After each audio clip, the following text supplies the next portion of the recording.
নমস্কার বন্ধুরা, আমার চ্যানেল কর্মপথে আপনাদের সকলকে স্বাগত জানাই। কেমন আছেন সবাই? আমার গীতা সিরিজের তৃতীয় ভিডিওতে আপনাদের স্বাগত। আগের ভিডিওগুলোতে আমরা প্রাথমিক ধারণা নিয়েছিলাম, আর আজ আমরা সরাসরি মূল গ্রন্থে প্রবেশ করছি। আজকের ভিডিওর বিষয় গীতার প্রথম 5টি শ্লোক। এই শ্লোকগুলিতে ধৃতরাষ্ট্রের প্রশ্ন এবং সঞ্জয়ের বর্ণনায় পাণ্ডব ও কৌরবদের রণসজ্জার যে চিত্র ফুটে উঠেছে তা আমরা সহজভাবে বোঝার চেষ্টা করব। চলুন শুরু করা যাক। শ্রীমদ্ ভগবদ গীতা অধ্যায় 1, অর্জুন বিষাদ যোগ। শ্লোক 1। অন্ধ রাজা ধৃতরাষ্ট্র সঞ্জয়কে জিজ্ঞেস করছেন, হে সঞ্জয়, ধর্মভূমি কুরুক্ষেত্রে যুদ্ধের কামনায় সমবেত হয়ে আমার পুত্ররা এবং পাণ্ডুপুত্ররা কি করল? ধৃতরাষ্ট্রের মোহ ও পার্থক্য। খেয়াল করুন, ধৃতরাষ্ট্র কিন্তু আমাদের ছেলেরা বলেননি, তিনি বলছেন মামকা, আমার ছেলেরা, এবং পাণ্ডবেরা। যুদ্ধের শুরুতেই তিনি নিজের পরিবার আর ভাইয়ের ছেলেদের মধ্যে একটা দেয়াল তুলে দিয়েছেন। এটাই হলো মানুষের মোহ বা অজ্ঞানতা। শ্রীমদ্ ভগবদ গীতা অধ্যায় 1, শ্লোক 2। সঞ্জয় বললেন, হে রাজন, পাণ্ডবদের ব্যূহবদ্ধ সৈন্যদল দেখে রাজা দুর্যোধন তখন আচার্য দ্রোণের কাছে গিয়ে এই কথাগুলো বলতে লাগলেন। ব্যাখ্যা। দুর্যোধন কিন্তু সরাসরি সেনাপতি ভীষ্মের কাছে যাননি, গিয়েছেন গুরু দ্রোণাচার্যের কাছে। কারণ তিনি জানতেন অর্জুন দ্রোণাচার্যের সবচেয়ে প্রিয় শিষ্য। দুর্যোধন ভয় পাচ্ছিলেন যে যুদ্ধের সময় গুরু যেন অর্জুনের প্রতি দুর্বলতা না দেখান, তাই তিনি গুরুকে মানসিকভাবে প্রভাবিত করতে গিয়েছিলেন। শ্রীমদ্ ভগবদ গীতা অধ্যায় 1, শ্লোক 3। দুর্যোধন তার গুরুকে বলছেন, হে আচার্য, আপনার বুদ্ধিমান শিষ্য দ্রুপদপুত্র ধৃষ্টদ্যুম্ন কর্তৃক বুহাকারে সাজানো পাণ্ডুপুত্রদের এই বিশাল সৈন্যবাহিনীটি একবার দেখুন।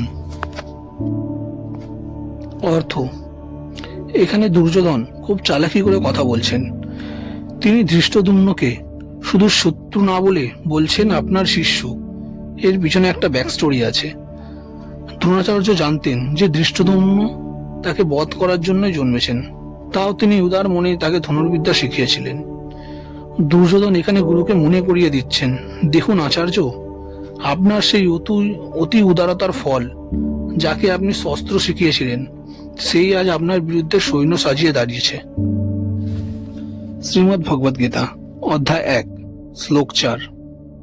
দুর্যোধন গুরুকে বলছেন, হে আচার্য, এই পাণ্ডব সৈন্যদলে এমন অনেক বীর ধনুর্ধর আছেন যারা যুদ্ধে ভীম এবং অর্জুনের সমান শক্তিশালী, যেমন সাত্ত্বিকী, মহারাজা বিরাট এবং মহারথী দ্রুপদ।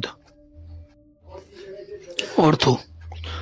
দুর্যোধন পাণ্ডবদের সবাইকে ভীম ও অর্জুনের সাথে তুলনা করছেন। কেন?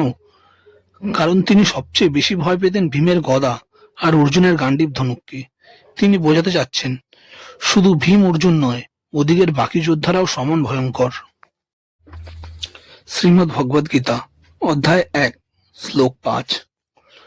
দুর্যোধন বলছেন, তাছাড়াও পাণ্ডব শিবিরে ধৃষ্টকেতু, চেকিতান এবং বীর্যবান কাশীরাজ আছেন, আর আছেন পুরুজিৎ, কুন্তিভোজ এবং শৈবের মতো মানুষের মধ্যে শ্রেষ্ঠ বীর যোদ্ধারা।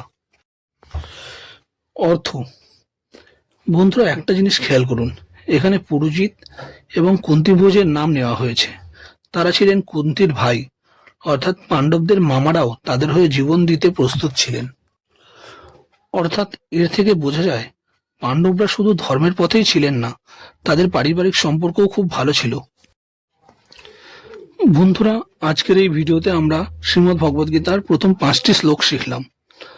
আমরা দেখলাম কিভাবে কুরুক্ষেত্রের রণক্ষেত্রে যুদ্ধের দামামা বাজার ঠিক আগের মুহূর্তে রাজা ধৃতরাষ্ট্র এবং দুর্যোধনের মনে এক অদ্ভুত অস্থিরতা আর ভয় কাজ করছিল। পরবর্তী ভিডিওতে আমরা দেখব দুর্যোধন নিজের পক্ষের বীরদের নিয়ে কি বললেন। বন্ধুরা, ভিডিওটি ভালো লাগলে লাইক এবং শেয়ার করুন, আর আপনার মতামত কমেন্টে অবশ্যই জানান। ধন্যবাদ।